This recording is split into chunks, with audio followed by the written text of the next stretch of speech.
In a quiet village, nestled among rolling hills, stood an ancient temple. At its heart was a magnificent statue of a deity carved from a single block of white marble. The villagers revered it, believing it held the spirit of their protector. Generations had passed, leaving offerings of fruit and flowers at its feet.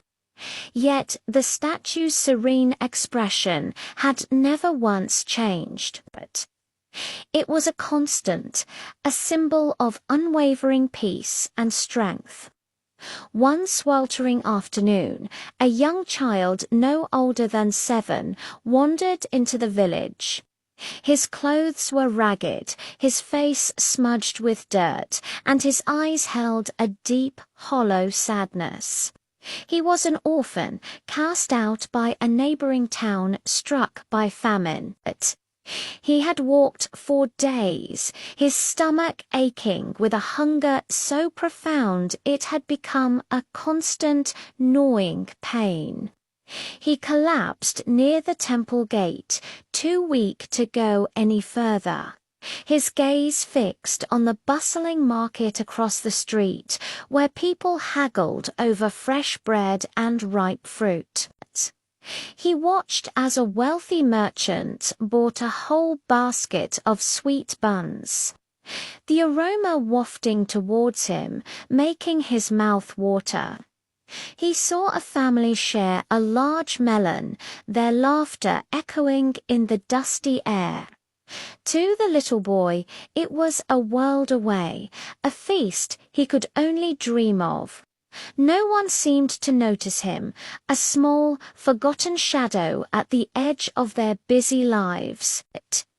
He curled into a ball, trying to ignore the painful cramps in his belly, and a single hot tear traced a path down his dusty cheek. Inside the temple, something extraordinary was happening. A priest, sweeping the cool marble floors, stopped dead in his tracks. He stared at the statue in disbelief. From the corner of the deity's unblinking marble eye, a single glistening tear was forming. It grew, catching the light like a diamond, before slowly rolling down its perfectly sculpted cheek. Another tear followed, and then another, creating a silent, sorrowful stream. The priest, trembling, ran out into the village square, shouting for everyone to come. "The statue is crying. Our protector is weeping." He cried, the villagers dropped what they were doing and rushed into the temple. A hush fell over the crowd as they witnessed the impossible. The serene face of their deity was now a mask of sorrow, its marble eyes shedding real tears. They were bewildered. Why would their powerful protector be so sad? They had brought their offerings, they had prayed. What had they done to cause such divine grief? The village elder, a wise old woman with eyes that had seen 100 seasons, stepped forward. She looked at the crying statue, her gaze following the direction of its stone eyes, which seemed to be looking past the crowd towards the temple gate. She followed its line of sight, and there she saw him, the small, hungry child, shivering in the shade, unnoticed by the world. A wave of understanding, followed by a profound sense of shame, washed over the elder. She turned to the stunned villagers. "Look," she said, her voice clear and strong, pointing towards the boy. "We have been so focused on our own lives, on our own prosperity, that we failed to see the suffering right at our doorstep. We bring gifts of fruit and grain to a stone god. while a living child starves outside. Her words struck the villagers' hearts like a thunderclap. They all turned and saw the boy for the first time. Their eyes now open, saw his tattered clothes, his gaunt face, and the deep despair in his young eyes. The statue's tears suddenly made perfect sense. It wasn't crying for itself, it was crying for them. It was crying for the child they had ignored.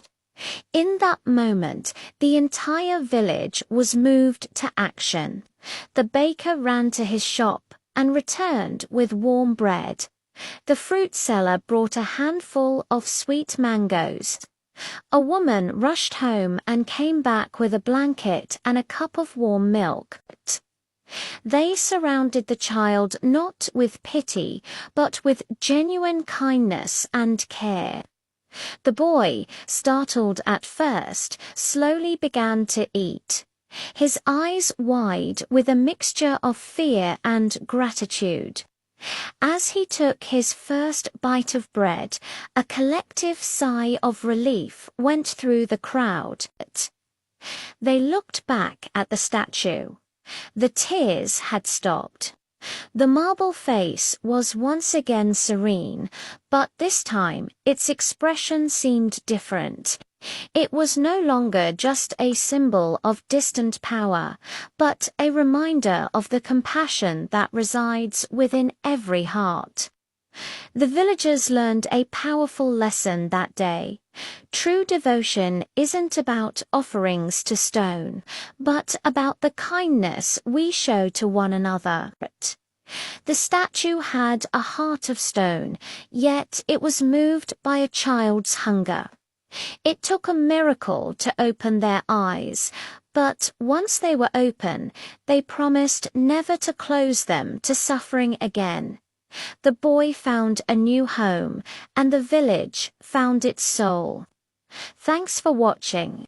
If this story touched you, please like, share, and subscribe for more.